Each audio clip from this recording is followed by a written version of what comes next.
What are some of the unconventional investing and business tips that have worked? That's going to be the topic of today's video.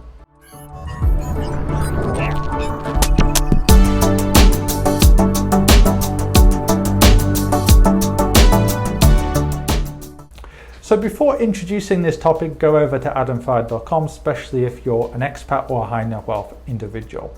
Now, I was writing an answer today to a very interesting question. I was asked online, what unconventional investing tips do I think work? Now, I put the link below on this video. However, I also talk more broadly about business tips because, of course, if you're doing better in business and you have more income, you're going to actually invest more, and then your total returns are going to be more anyway.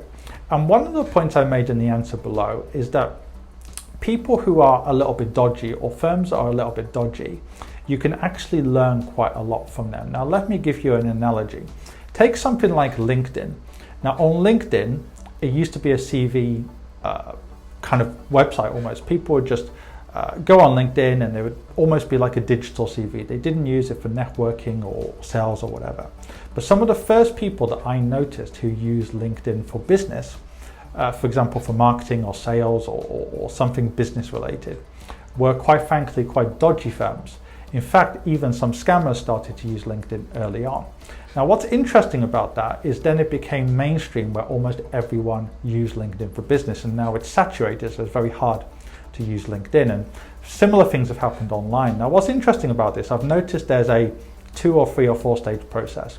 Stage 1, when something like LinkedIn is in its infancy or it's being used for something which is kind of a non-business or at least a non-commercial reason, like people are looking for jobs like LinkedIn before, the only people who try to use certain techniques either tend to be eccentric people or scammers or people who are a bit dodgy.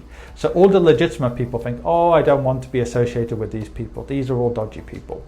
But if you think about it rationally, somebody or some firm who's a bit dodgy, they're many things, but A, they're not lazy, and B, they're not stupid. If you speak to anyone like, who deals with people, even government agencies who put out warnings about scammers, they all say, oh, the scammers are very intelligent. They find many new techniques that work. Now, if you just look at this rationally and not emotionally, it actually makes sense sometimes to actually copy what these people are doing, because eventually those techniques become mainstream. So what most people would have done, say on LinkedIn in 2011 and 12, when many scammers or dodgy firms were using it to target people, they would have reported them to admin or got angry and said, oh, look at these awful people. That's the emotional way to look at it. But the rational way to look at it is to think, well, these people are switched on. That's not justifying what they do, but these people are switched on. Therefore, probably in a few years' time, a lot of big companies are eventually going to use these techniques once it becomes more socially acceptable, in inverted commas. So if I get in now as a legitimate company, then I've got an advantage. I can't, compete with those big firms. So once it becomes a mainstream technique, I won't be able to get in. So I've noticed in business that time and again, many dodgy providers will actually get in first when it comes to new techniques. The big multinationals will eventually come in last and make it hard for small and medium-sized businesses to get in.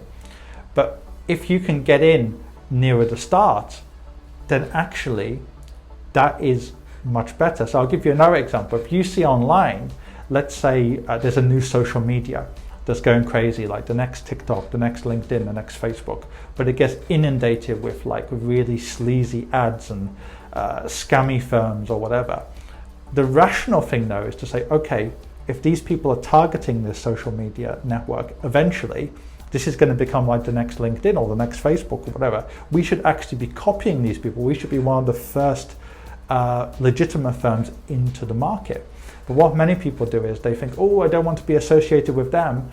I won't be taken seriously in business if I'm associated with those kind of people.